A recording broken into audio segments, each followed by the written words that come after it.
김만배하고 뭐 정영학 회계사가 통화한 녹취록을 뭐 말씀을 하시는데 그 사람들은 뭐 우리 이재명 후보하고 훨씬 가까운 측근이고 저는 뭐 10년 동안 본 적도 없고 정영학이라는 사람은 알지도 못할 뿐만 아니라 뭐 내용이 없지 않습니까?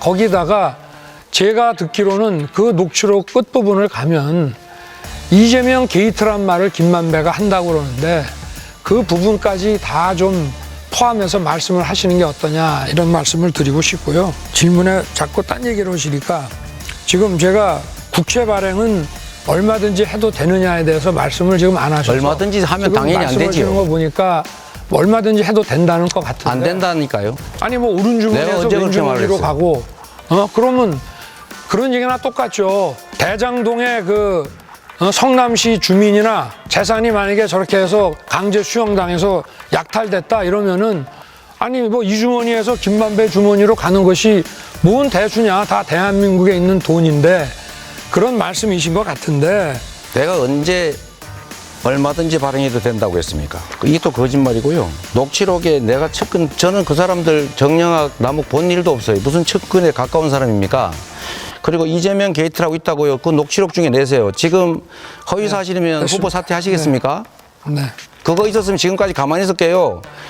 지금까지 그분이 봤고요. 이재명이다 수없이 주장해놓고 이제 그만하십시오. 와서 잘 모르고 하는 말씀은 다시 한번 찾아보시고요. 윤석열 후보가 주도권 토론 시작하겠습니다.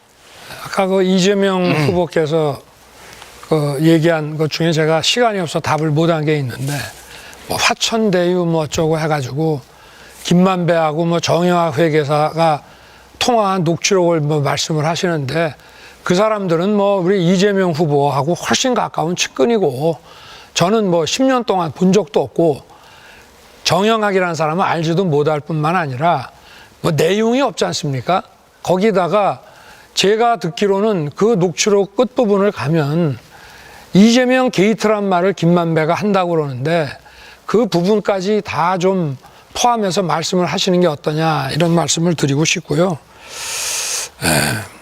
우리 이재명 후보께서는 이제 이 국채 그 재정 건전성이라고 하는 거는 대통령의 굉장히 중요한 그 이슈입니다. 그런데 이제 늘 말씀하시는 게 국채는 뭐 외채 아니면 상관없다. 한 나라 안에서 오른쪽 주머니에 있는 돈이 왼쪽 주머니로 가는 거고 또 장부상 수치에 불과한 거다.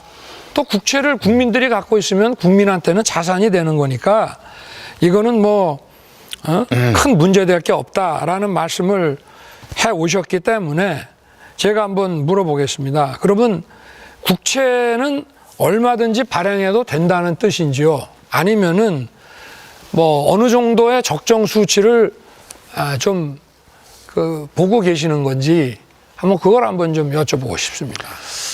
우리나라에서 네.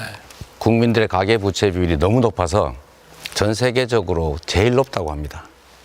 국가부채 비율은 전 세계에서 가장 낮은 축에 속하죠. 다른 나라는 110%가 넘는데 우리나라는 50%가 아직 안 됩니다. 이유는 국가가 가계소득 지원을 거의 안 했기 때문입니다. 전 세계에서 가장 낮습니다. 결국은 국가가 국민이 부담할 부분을 국가가 대신 부담하지도 않았고 국가의 부담을 개인에게 떠넘기기 때문인데 지금은 충분히 여유가 있다. 이 말씀을 하겠습니다. 네. 네. 질문에 자꾸 딴 얘기를 하시니까 지금 제가 국채 발행은 얼마든지 해도 되느냐에 대해서 말씀을 지금 안 하셔서 얼마든지 하면 당연히 안 되지요. 말씀하시는 거 보니까 뭐 얼마든지 해도 된다는 것 같은데 안 된다니까요. 잠시만요. 네. 아니 뭐 오른주머니에서 왼주머니로 가고 그러면 그런 얘기나 똑같죠. 공무원이 뇌물을 받아 먹으면은 저 국민의 주머니에서 공무원 주머니로 가는 것이고 대장동에 그 성남시 주민이나 그 저 재산이 만약에 저렇게 해서 강제 수용당해서 약탈됐다 이러면은 아니 뭐 이 주머니에서 김만배 주머니로 가는 것이 뭔 대수냐, 다 대한민국에 있는 돈인데 그런 말씀이신 것 같은데 그러면은 우리가 정부가 뭐 세금 거둘 필요 있습니까? 그냥 국채 발행하면 되는 거지. 그게 아니라면 국채는 도대체 GDP 대비 몇 % 정도까지 하는 게 맞다고 보시냐 하는 거를 지금 물어보는 겁니다. 자, 제가 답을 드리겠습니다.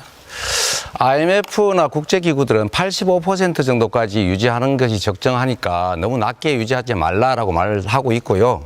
우리는 지금도 여전히 50% 정도밖에 안 된다는 말씀을 드리면서, 윤 후보님, 내가 언제 얼마든지 발행해도 된다고 했습니까? 이게 또 거짓말이고요.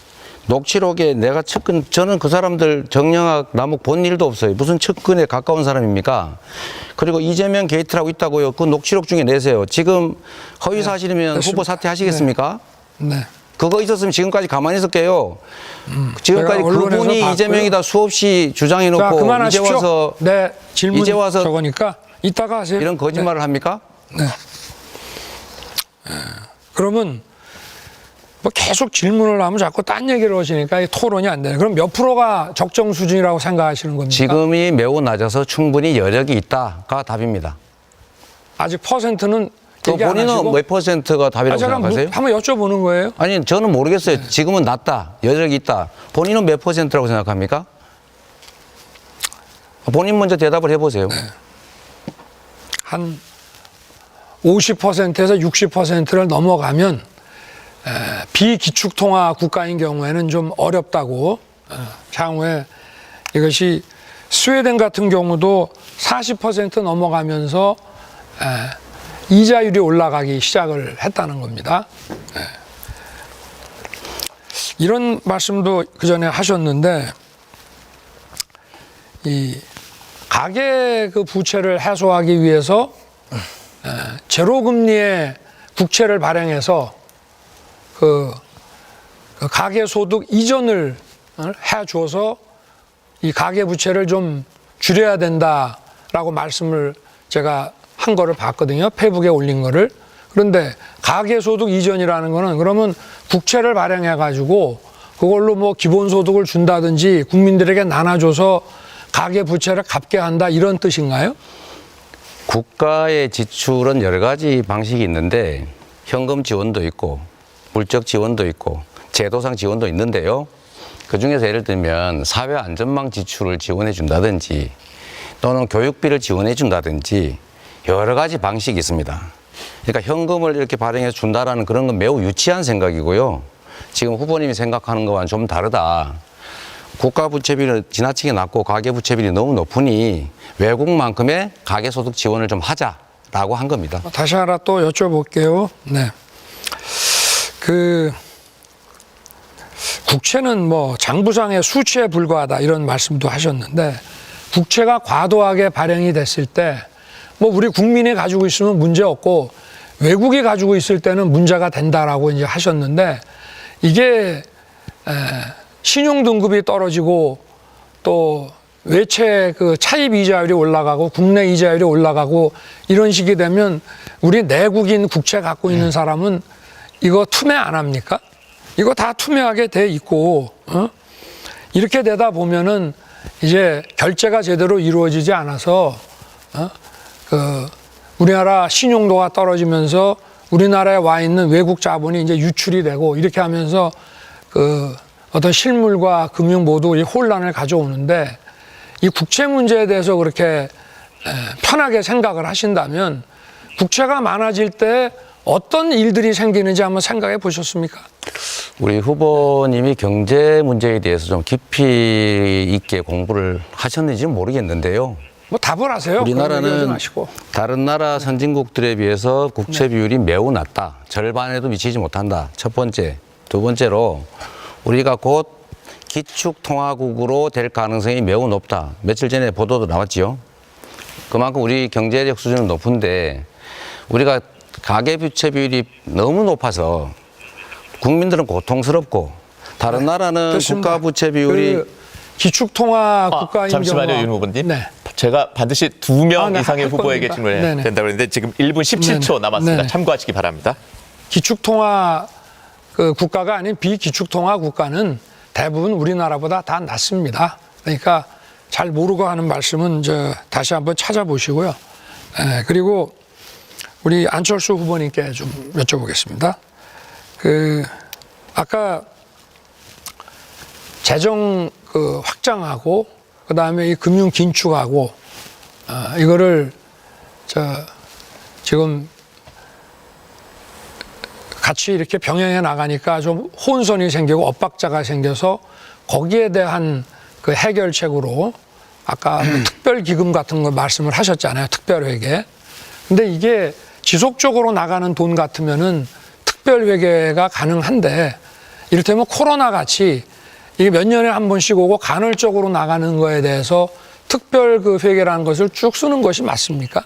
네, 저는 맞다고 생각합니다. 왜 그러냐면 지금 현재 코로나가 1, 2년 내로 종식 안 될 가능성도 있고 그리고 또 곧이어서 최근에 빌 게이츠가 뮌헨에서 시큐리티 컨퍼런스에서 이야기했듯이 다음에 곧이어서 또 다른 것이 올 수도 있습니다.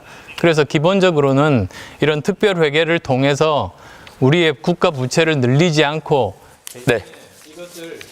안 후보님, 죄송합니다. 9분의 시간이 다 됐습니다. 이 윤석열 후보가 질문하실 때 30초가 채 남지가 않아가지고요. 윤석열 후보는 일단 27초 토론 남을 때 규칙상 네.